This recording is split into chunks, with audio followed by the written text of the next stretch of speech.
नमस्कार दोस्तों, स्वागत है आपका अपने YouTube channel bio hub by Virendra sir पर।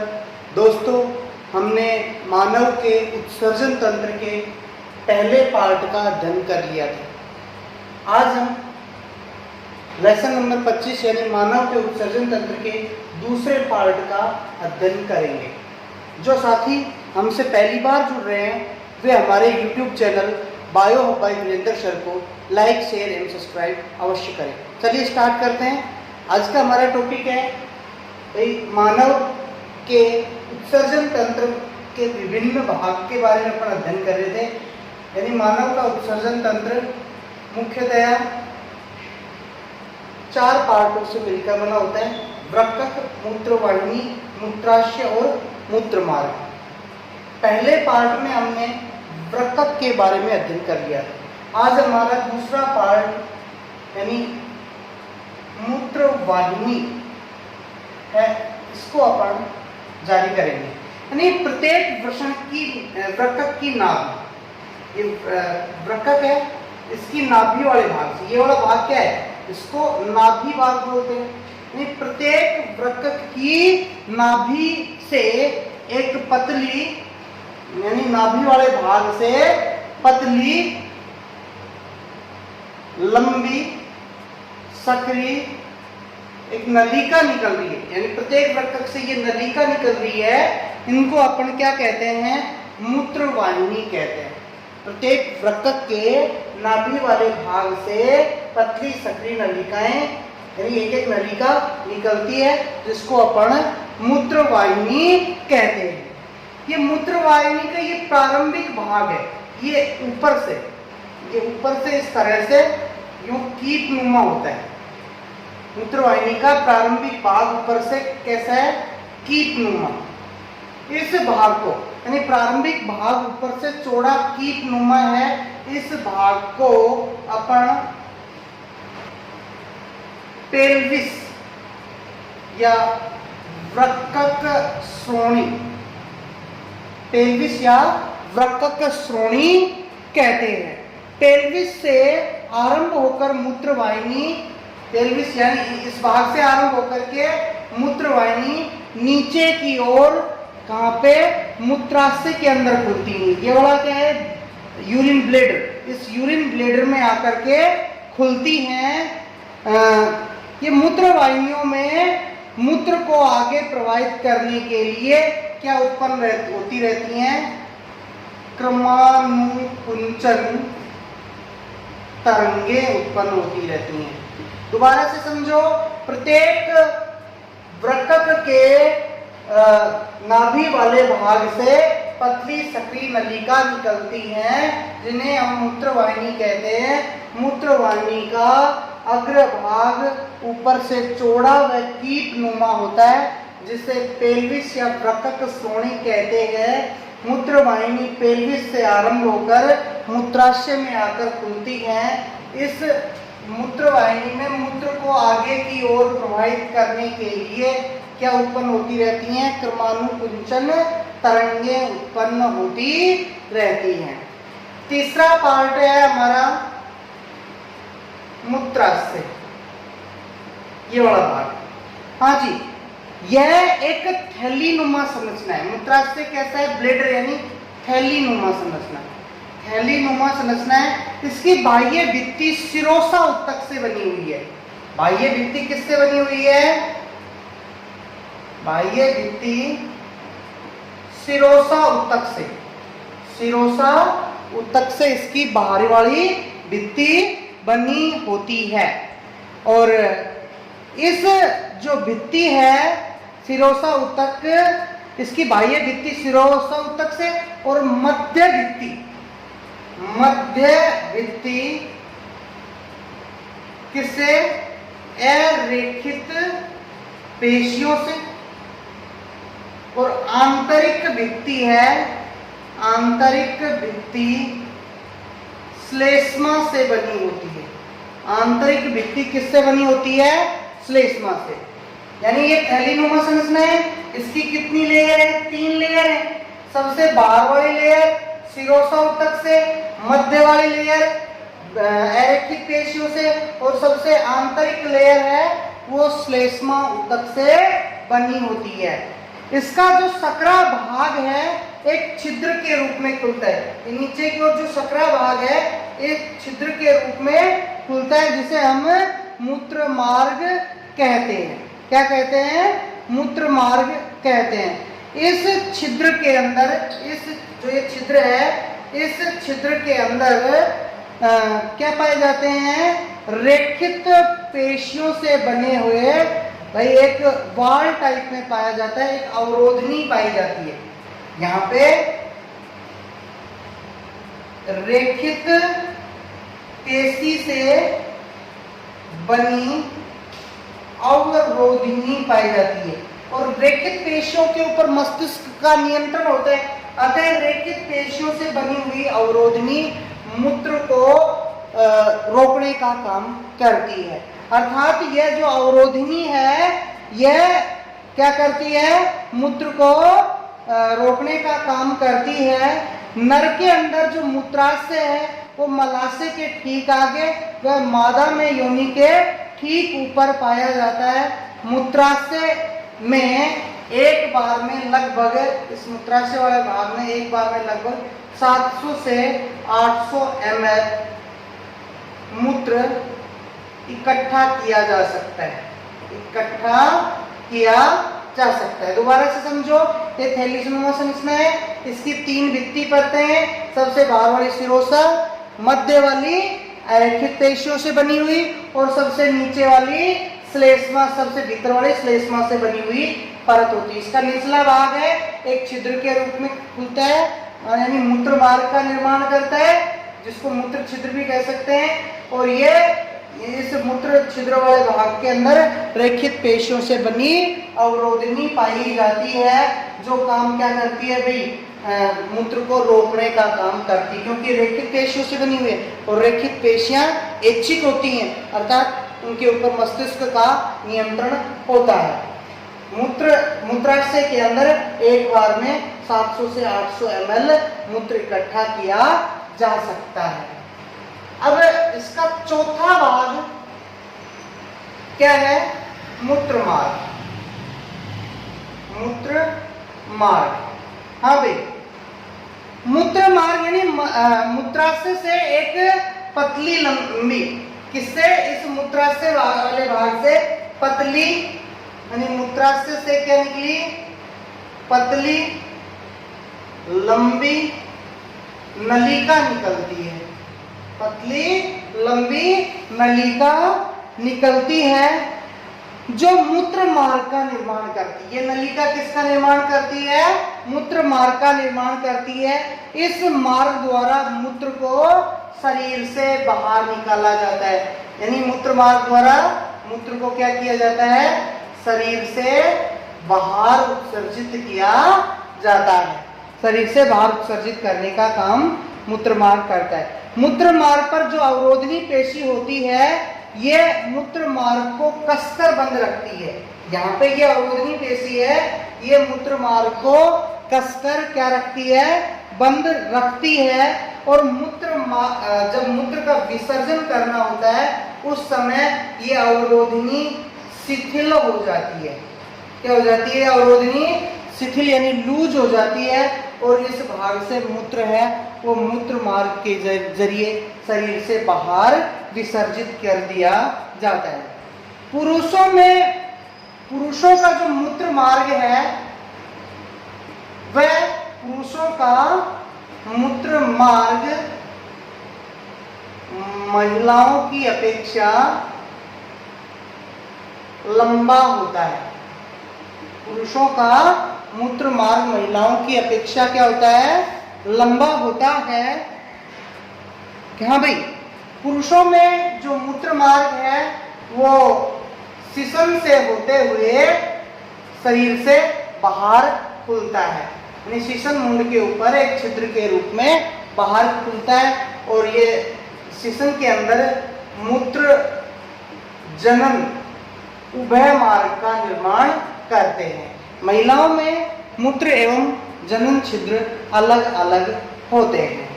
हाँ भाई, अब नर के मूत्र मार्ग को ये 3 भागों में बांटा जाता है। जो नर का मूत्र मार्ग है इसको अपन ने कितने भागों में बांटा? नर के मूत्र मार्ग को 3 भागों में बांटा जाता है। एक तो होता है प्रोस्टेट भाग, यानी प्रोस्टेट ग्रंथि से के पास पाया जाता है, यानी यह लगभग 2.5 सेंटीमीटर लंबा भाग है जो प्रोस्टेट ग्रंथि के मध्य से गुजरता है। जो कहां से गुजरता है? प्रोस्टेट ग्रंथि के मध्य से गुजरता है। ये 2.5 सेंटीमीटर लंबा भाग है और प्रोस्टेट ग्रंथि के मध्य से गुजरता है। इसी भाग में दोनों शुक्रवाहिनियां, यानी यहाँ पे दोनों शुक्रवाहिनियां हैं, शुक्रवाहिनी आकर खुलती है।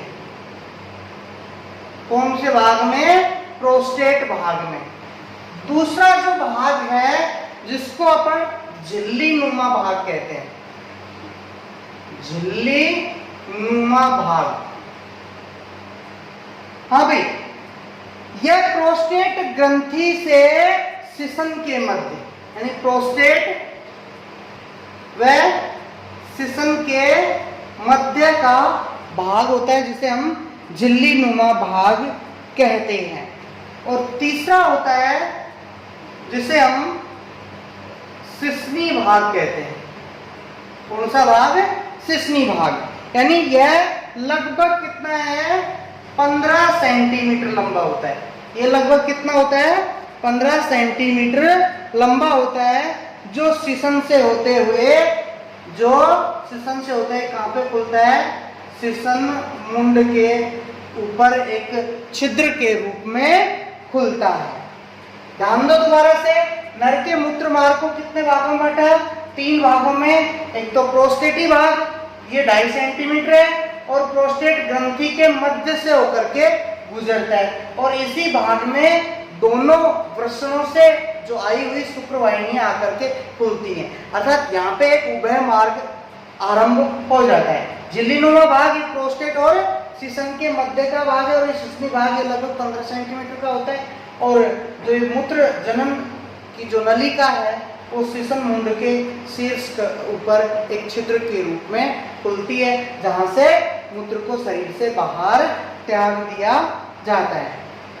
नेक्स्ट टॉपिक है हमारा मानव के वृक्क की आंतरिक संरचना।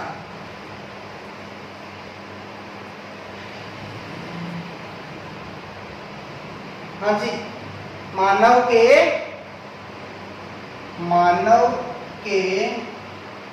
वृक्क की आंतरिक संरचना।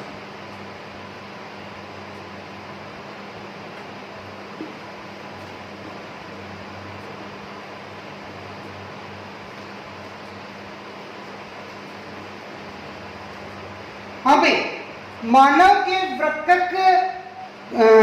को 2 भागों में बांटा जाता है। मानव के वृक्क एक दृढ़ पतली संयोजी ऊतक से बनी झिल्ली से घिरा होता है, जिसे हम वृक्क संपुट कहते हैं। क्या कहते हैं? वृक्क संपुट कहते हैं। अगर आपसे कोई पूछे वृक्क संपुट क्या है तो आप क्या कहोगे? मानव के जो वृक्क हैं एक पतली दृढ़ झिल्ली से घिरे होते हैं, जिसे हम वृक्क संपुट कहते हैं। क्या कहते हैं? वृक्क संपुट कहते हैं। इसके नीचे वृक्क संपुट के नीचे वृक्क को 2 भागों में बांटा जाता है। कितने भागों में बांटा जाता है? 2 भागों में। एक बार थोड़ा सा देखना, जैसे ये मानव वृक्क की मान लीजिए संरचना है, ये इस तरह से होती है।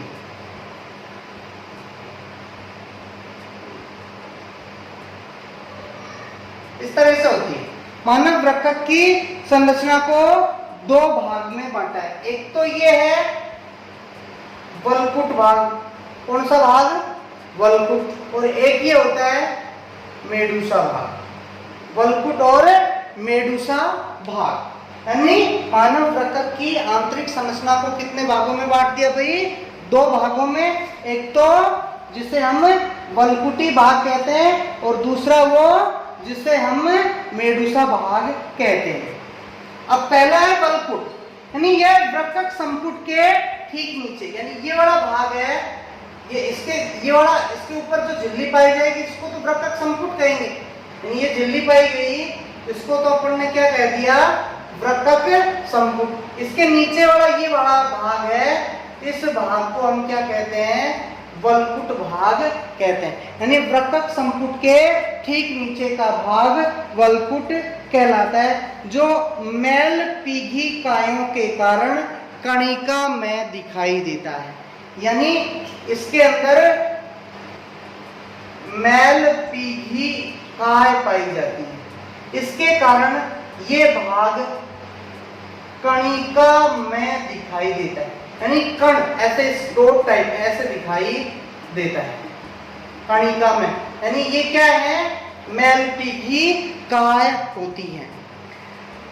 आगे अगर हम बात करें वलकुट भाग की, तो वलकुट भाग से मेडुला भाग के बाहरी भाग में कुछ उभार धसे रहते हैं। यानी वलकुट भाग के अंदर मेडुसा जो भाग है, मेडुला भाग है, इसके कुछ भाग धसे होते हैं जिन्हें बर्टीनी के स्तंभ कहते हैं।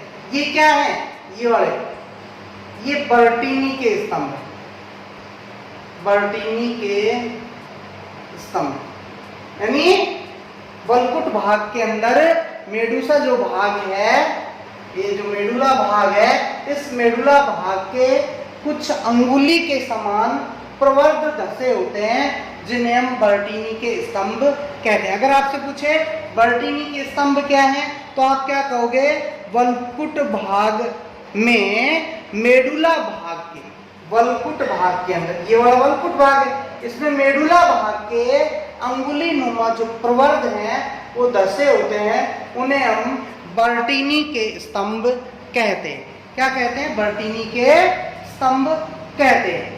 वलकुट भाग में, इस वलकुट वाले भाग के अंदर नेफ्रॉन के मैल पीघी का, यानी नेफ्रॉन भाग के कौन कौन से?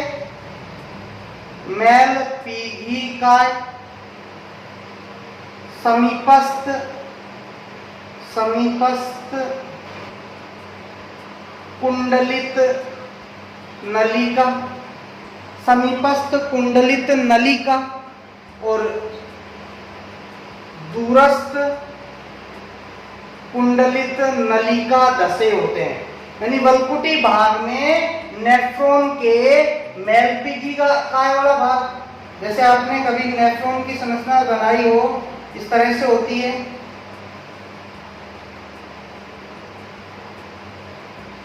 एक मैं आउटलाइन डायग्राम बना रहा हूं।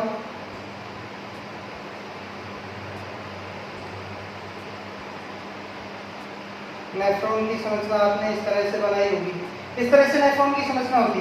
तो ये मैल पीघी काय वाला भाग, ये समीपस्थ कुंडलित नलिका, ये दूरस्थ कुंडलित नलिका, ये वाले भाग हैं, ये किसमें? ये वलकुट भाग के अंदर धसे होते। ये वाला भाग है जो हेनले का लूप है, हेनले के लूप की आरोही और अवरोही भुजा है, वो मेडुला भाग के अंदर पाई जाती है। दूसरा है अपना मेडुला। दूसरा कौन सा है? मेडुला, जिसको अपन मध्यांश भी बोलते हैं। क्या बोलते हैं? मध्यांश। यानी यह वृक्क का कौन सा सब का भीतरी भाग है, ये अंदर वाला भाग है, इसको अपन ने क्या कहा है? मेडुला कहा है। इस भाग में हेनले का लूप, ये वाला हेनले का लूप है, और ये वाले अपन ने एक नलिका बनाई थी, इसको संग्रह नलिका बोलते हैं, संग्रह नलिका। तो इस भाग में एक तो हेनले का लूप, दूसरा संग्रह नलिका, हेनले का लूप और संग्रह नलिका धसे होते हैं। क्या पाए जाते हैं? हेनले का लूप और संग्रह नलिका पाई जाती हैं।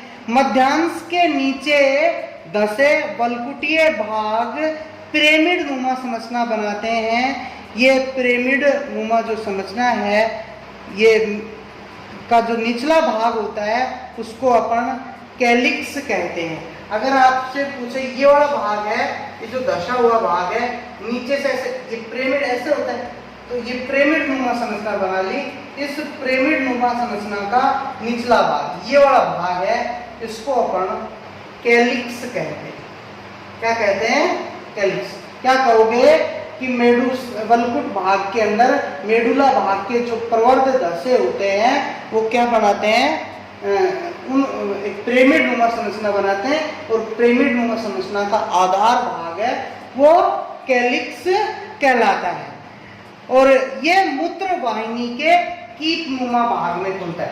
ये यहाँ से ऐसे मूत्र वाहिनी आएगी, ऐसे ये कीप नुमा भाग में ये आकर के खुल जाते हैं, आकर के पेल्विस भाग में, मूत्र वाहिनी के कौन से? पेल्विस भाग में आकर के खुल जाते हैं।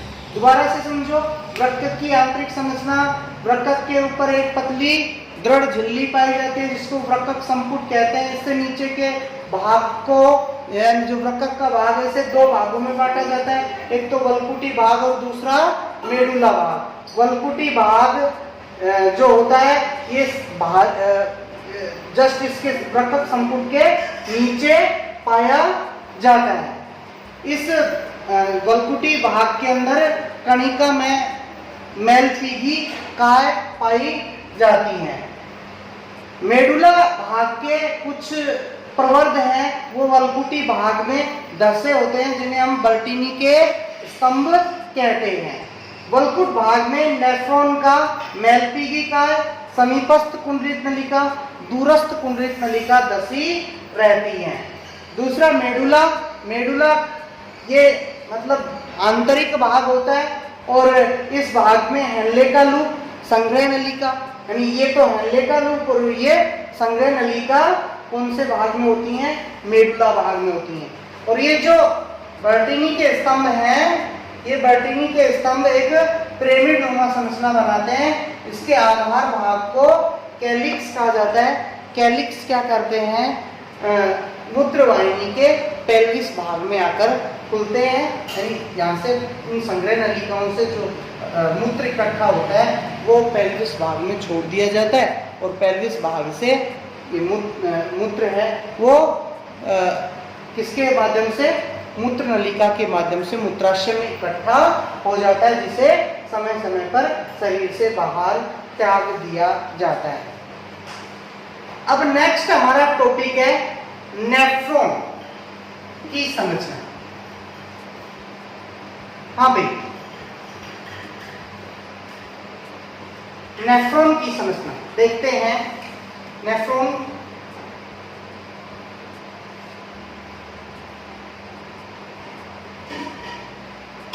की संरचना एक बार बनाइए।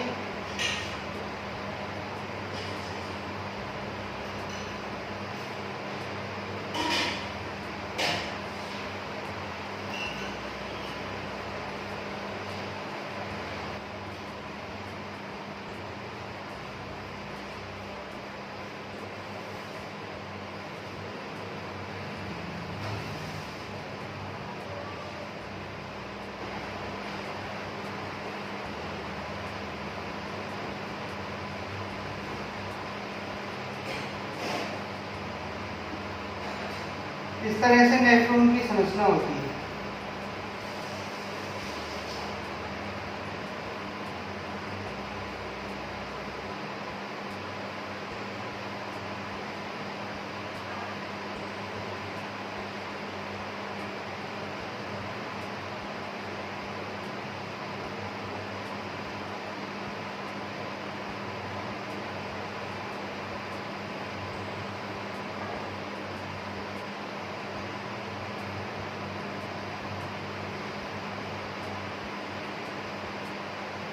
इस तरह से ये नेफ्रॉन की संरचना है।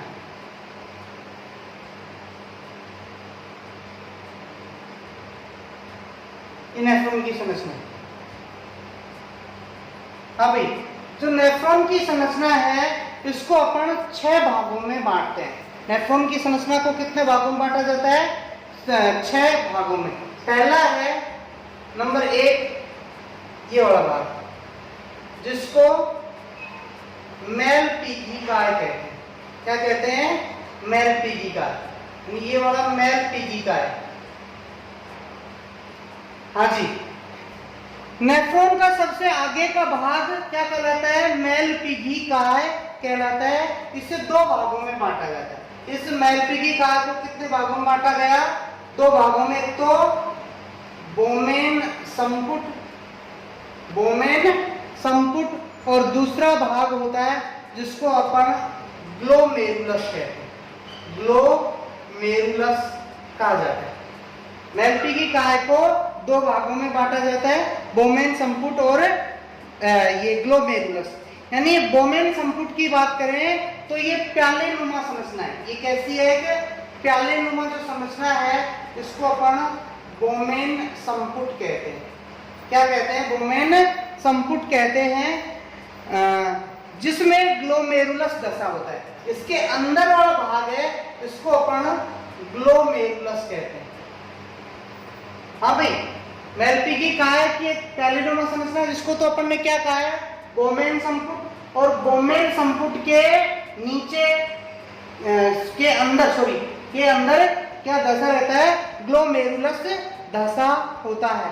बोमेन संपुट के आंतरिक स्तर में विशिष्ट कोशिकाएं पाई जाती हैं। इस आंतरिक स्तर, नीचे का जो स्तर है इसमें विशिष्ट कोशिकाएं पाई जाती हैं जिनको अपन क्या बोलते हैं?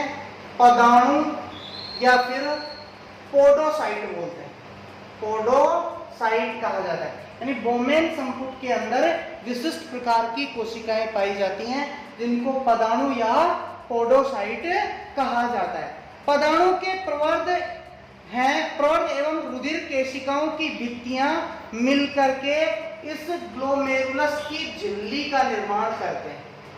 यानी पदाणु, पोडोसाइट और रक्त कोशिकाओं की जो झिल्लियां हैं वो मिलकर के ग्लोमेरुलस झिल्ली का निर्माण करती हैं।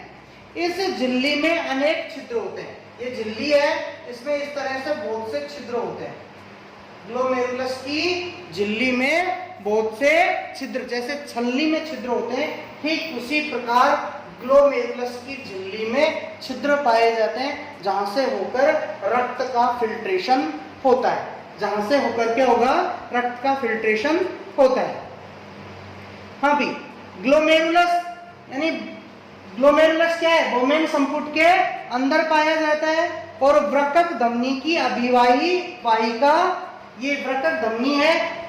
ये क्या है? वृक्क धमनी, इसकी अभिवाही जो वाहिका है वो ग्लोमेरुलस में खुलती है और अपवाही वाहिका छने हुए जो रक्त है उसको, यानी छना हुआ जो भाग है उसको लेकर जाने का काम करती है। हाँ भाई, यानी अभिवाही धमनी है वो तो रक्त लेकर आती है तथा अपवाही जो धमनी है वो धमनी है वो रुधिर को बाहर लेकर जाती है। ये वाली तो अभिवाही हो गई और ये अपवाही यानी यहां से रक्त आएगा, इसमें से जो छन्ना है वो भाग इधर आ जाएगा और जो छन्ने के बाद जो गाढ़ा और शेष भाग रहेगा वो कहां पे आ जाता है? अपवाही धमनी में आ जाता है। दूसरा भाग है ग्रीवा। ये वाला भाग है, इसको अपन ग्रीवा बोलते हैं। पहला मेलपीजिकाय हो गया, दूसरा ग्रीवा। हाँ भाई, बोमेन संपुट के ठीक पीछे एक सक्रिय नलिका है। बोमेन संपुट है, इसके ठीक पीछे एक सक्रिय नलिका होती है जिस भाग को अपन ग्रीवा भाग कहते हैं। तीसरा भाग है समीपस्थ कुंडलित नलिका। तो ये जो समीप में, ग्लोमेरुलस के समीप में ये पाई जाएगी, ये कुंडली के रूप में, इसको हम समीपस्थ कुंडलित नलिका कहते हैं। ये क्या है? कैसी है? यानी ग्रीवा के ठीक पीछे लंबी मोटी कुंडलित नलिका है, जिसकी आंतरिक सतह पर छोटे छोटे सूक्ष्मांकुर पाए जाते हैं। इसकी आंतरिक सतह पे छोटे छोटे सूक्ष्मांकुर पाए जाएंगे, इनको ब्रूश बॉर्डर कहा जाता है। क्या कहा जाता है? ब्रूश बॉर्डर कहा जाता है। यानी ये जो छोटे छोटे सूक्ष्मांकुर हैं, ये मिलकर के ब्रूश बॉर्डर का निर्माण करते हैं। और ये जो ब्रूश बॉर्डर है, ये अवशोषण सतह का क्षेत्रफल बढ़ा देते हैं।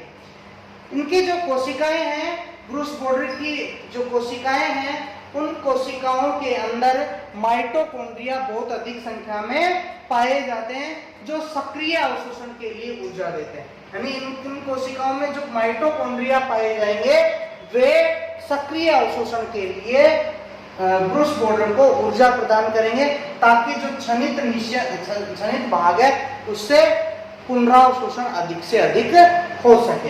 यानी अवशोषण सतह का क्षेत्रफल बढ़ाएंगे और माइटोकॉन्ड्रिया ऊर्जा प्रदान करेंगे, ताकि अधिक से अधिक पुनः अवशोषण हो सके। हाँ जी, इस भाग में ग्लोमेरुलस से जो निकलता है, जो ग्लोमेरुलस से यहाँ से छन के आता है, उसका लगभग 2/3 भाग यहीं पे अवशोषित हो जाता है। लगभग कितना? 2/3 भाग है वो इसी ग्लोमेरुलस समीपस्थ कुंडलित नलिका में उन्हें अवशोषित हो जाता है, उन्हें अवशोषित हो जाएगा। हाँ, नेक्स्ट है चौथा नंबर का हेनले का लूप।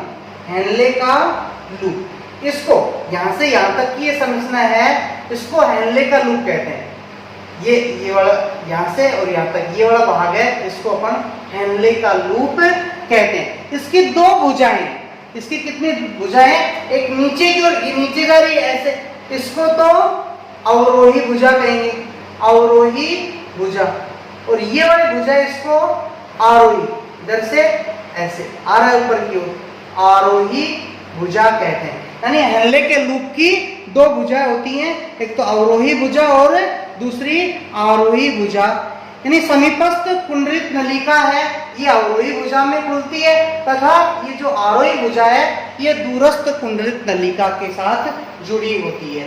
तो 5वां भाग आ जाएगा, ये वाला भाग, इसको अपन क्या कहेंगे? दूरस्थ कुंडलित नलिका। ये वाला भाग है, क्या कहलाएगा? दूरस्थ कुंडलित नलिका। यानी ये हेनले के लूप की आरोही भुजा के पीछे, ये आरोही भुजा है, इसके पीछे जुड़ा हुआ भाग क्या कहलाता है? दूरस्थ कुंडलित नलिका कहलाता है। क्या कहलाएगा? दूरस्थ कुंडलित नलिका कहलाता है। और ये वृक्क के वल्कुट भाग में धसा होता है। ये अपन ने पहले ही देख लिया था, ये वृक्क के कोण से वल्कुट भाग के अंदर धसा होता है। इसमें सूक्ष्मांकुर, यानी ये जो ब्रूश बॉर्डर है, वो नहीं पाए जाते। सूक्ष्मांकुरों का क्या होता है? यहाँ पे अभाव होता है, सूक्ष्मांकुर नहीं पाए जाते। छठा भाग है जिसको अपन संग्राहक नलिका कहेंगे। संग्राहक नलिका, संग्राहक नलिका ये वाली संग्राहक नलिका है। यानी नेफ्रॉन का जो दूरस्थ कुंडलित नलिका का अंतिम भाग है, ये किससे जुड़ा होता है? संग्राहक नलिका से जुड़ा होता है। एक संग्राहक नलिका से बहुत से नेफ्रॉन की दूरस्थ कुंडलित नलिका, जैसे एक यहाँ पे जुड़ी हुई है, एक यहाँ जुड़ी है, इधर जुड़ी हुई है, इधर जुड़ी हुई है, ऐसे बहुत सी संग्राहक नलिकाएं आकर के, बहुत सी दूरस्थ कुंडलित नलिका का अंतिम सिरा आकर के संग्राहक नलिका से जुड़ा होता है। संग्राहक नलिका है वो अंत में एक मोटी संग्रह नलिका में खुल जाती है। ये लास्ट में जाकर के बहुत सी एक इसमें खुल गई, इस मोटी नलिका के अंदर ये बहुत सी संग्राहक नलिका अंत में जाकर के ऐसे मोटी संग्राहक नलिका में खुल जाती है, जिसे बेली-नाई की वाहिनी, बेली-नाई की वाहिनी कहते हैं। जिसे हम क्या कहेंगे? बेली-नाई की वाहिनी कहेंगे। जो मूत्र वाहिनी के, ये बेली-नाई की वाहिनी है, वो मूत्र वाहिनी के पेल्विस भाग में आकर के खुल जाती है, जो मूत्र वाहिनी का कीटनुमा भाग होता है। हाँ जी, दोबारा से देखिए भाई, 6 भाग है। मेरिटी की ये शुरू वाला भाग है, दो भाग है इसके, बोमेन संपुट और ग्लोमेरुलस। बोमेन संपुट प्यालेनुमा भाग है जिसके अंदर ग्लोमेरुलस धसा होता है। ग्लोमेरुलस की जो झिल्ली है वो छल्ली के समान छिद्रित होती है और अभिवाही धमनी आकर यहाँ खुलती है। रक्तवाही धमनी है वो रक्त को लेकर जाती है और यहाँ से जो रक्त के अंदर उत्सर्जी पदार्थ है छन करके किसमें आ जाते हैं, गिरिवा वाले भाग में आ जाते हैं। सेकंड भाग में गिरिवा से समीपस्थ कुंडलित नलिका में, और यहाँ पे छोटे छोटे सूक्ष्माणु पाए जाते हैं जो मिलकर के ब्रूस बॉर्डर का निर्माण करते हैं। यह अवशोषण सतह का क्षेत्रफल बढ़ा देते हैं और यहाँ पे जो निस्यंद निकलता है उसका लगभग 2/3 भाग का पुनः अवशोषण हो जाता है। एनले का लूप की दो भुजाएं समीपस्थ कुंडलित नलिका जिससे जुड़ी होती है उसको अवरोही भुजा, और दूरस्थ कुंडलित नलिका जिससे जुड़ी होती है उसको आरोही भुजा कहते हैं। और ये वाला जो भाग है आरोही भुजा जहाँ पे जुड़ी रहेगी उसे दूरस्थ कुंडलित नलिका कहेंगे, और दूरस्थ कुंडलित नलिका का अंतिम भाग संग्राहक नलिका से जुड़ा होता है। बहुत सी संग्राहक नलिका एक चौड़ी या मोटी संग्रह नलिका में खुलती है जिसे बेलिनाई की वाहिनी कहते हैं, और बेलिनाई की वाहिनी अंत में मूत्र वाहिनी के पेल्विस भाग के अंदर या चौड़े भाग के अंदर जाकर के खुल जाती है। हाँ भाई, आज के वीडियो में इतना ही। इस पार्ट के आगे के वीडियो हेतु या आगे के पार्ट हेतु हमारा नेक्स्ट वीडियो देखें। धन्यवाद।